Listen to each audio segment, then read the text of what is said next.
And the last of the dishes are done. Now to work on mopping the... Lucy! Oh, hi, Mommy! Didn't see you there. Sweetheart, I just finished washing all these dishes. What are you doing with all of them out again? I'm glad you asked, Mother. You see, I'm starting a cooking show. A cooking show, you say? Yep. It stars me, and only me. That sounds really fun, honey, but what on earth are you planning to make? Well, Aunt Noelle made cookies with me that one time, so I figured we'd start with that. Baby, I don't think you need a cheese grater for cookies. Yes, I do, Mommy. How else am I going to get the rich, bitter flavor of the chocolate? I see. Well, as fun as a cooking show sounds, I'm trying to clean right now. Why don't you play outside for a little while? And then, when I'm done cleaning, we can cook for a cooking show for dinner tonight. I can't! Mr. Bernard says... Doctor, sweetheart. He worked really hard for that title, and I'm sure he wants to be addressed by it. Fine! Dr. Bernard says that none of us can play outside because it's his excavation site. You're not allowed outside at all while he's digging? Nope.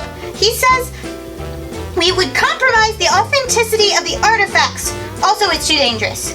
Well, why not go play with Issac? At least until Mommy's done cleaning the kitchen. I can't! Isaac's in mad scientist mode. He's focused on creating a fluid that would explode the living room. There's no talking to him when he's in this mood. Isaac's trying to explode the living room? Yes. Now, would you like to help me bake some cookies and be my celebrity guest co-host? Maybe a little bit later, sweetheart. Mommy's going to go put out some fires. Well, hopefully they haven't started yet, but if there's fires, I'm going to go put them out. Don't use the oven or stove while I'm gone. But how will I bake cookies? Do the prep work. I'll come back and help when I'm done. Fine. This is going to be the most boring cooking show ever. Issac, honey, what you doing in here? No, now, Mother. I'm in a very important, experiment of sorts. And what experiment might that be? I'm going to blow up the world. Well, actually, the living room. But the world will come soon. But we need the living room. No, we don't. What even is a living room for, anyways? Living! Well, I did the math, Mom, and this is probably the least important room in the entire house. Now, help me make explosives. I got a better idea, sweetheart. Why don't we, instead of exploding the living room, use the power of chemistry to make water change colors? What a very interesting idea. But nah, that's boring. It's like magic. Well, I do like magic. Come with me, sweetheart. To create the reaction, we're going to have to prep the water first. All right. In chemistry, there is a thing called the pH scale. Its job is to measure how many free hydrogen ions are found in a solution. Things with a lower pH level are considered acids, while things with a higher pH level are considered bases. Acids are very sour, like lemon juice or vinegar, while bases tend to be more bitter and slippery, like soap. To determine whether something is an acid or a base, we need what is called an indicator. There are a couple of forms of indicators for the pH scale out there. But for our purposes, we are going to make some purple cabbage water by putting some chopped cabbage in this water and boiling it for 10 minutes.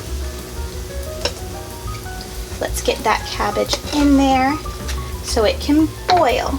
Make sure we get all of it in there. There we go.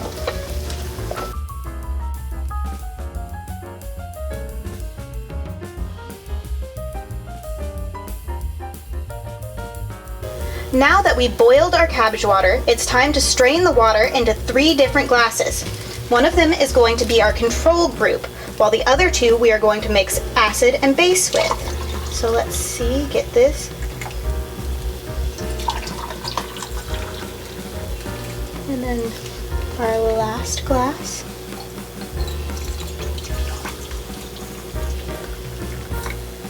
All right.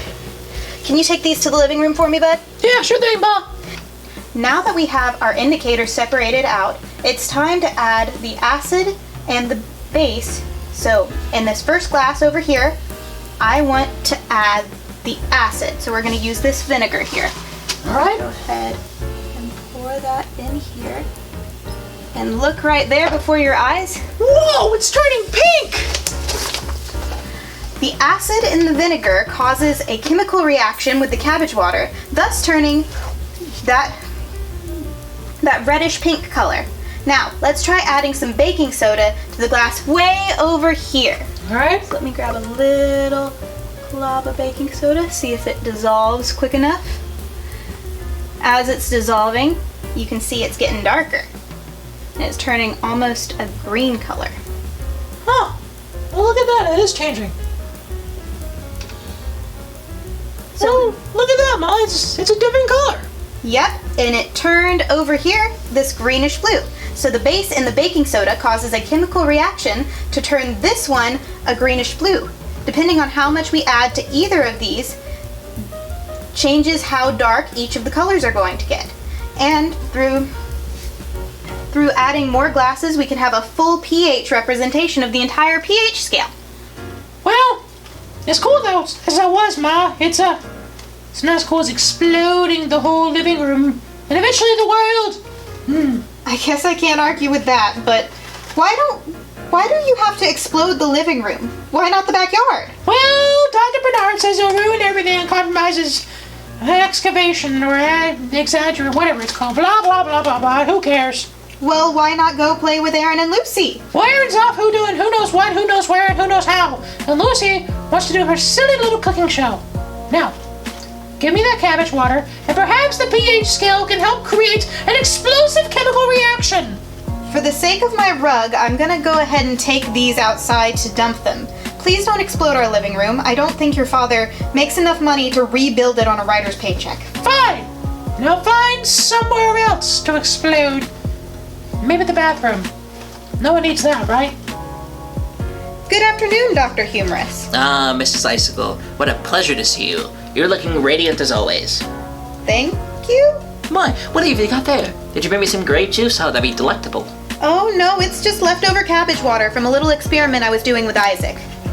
Oh, yes, of course. You know, you're such a wonderful mother. Can I get you something to drink? Oh, no, much too busy. You know, excavating and digging and finding the artifacts and whatnot. How's the dig coming along? Oh, it's just splendid, just splendidly. You know, I'm finding so many fascinating artifacts. Why, I might even dig down another 2 meters or so. Perhaps I'll get Otis to build me some scaffolding. So my backyard's gonna get even muddier. Oh, yes, I would not be too concerned about that. I'd worry more about the gaping holes. Oh yes, those might be a problem later. Oh, yes, certainly.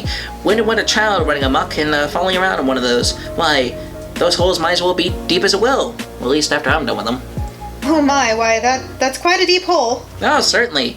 You know, you wouldn't want little Isaac or Lucy or even Aaron falling into one of those, if you ask me. I don't know why children want to go outside and play anyways. Outside is a place for work, not play.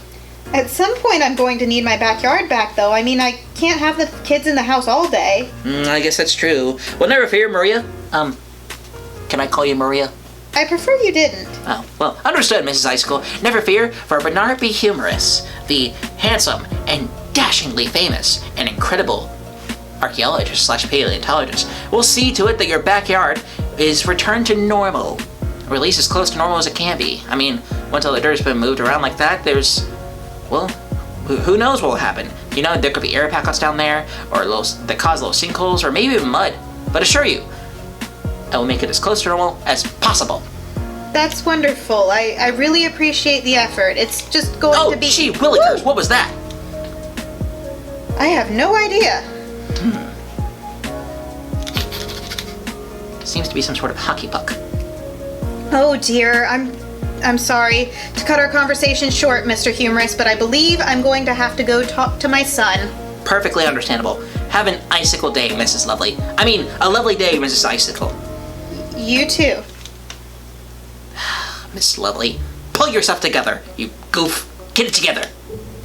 Aaron, was that you who broke the window? Oh, no, I'm sorry, Mom.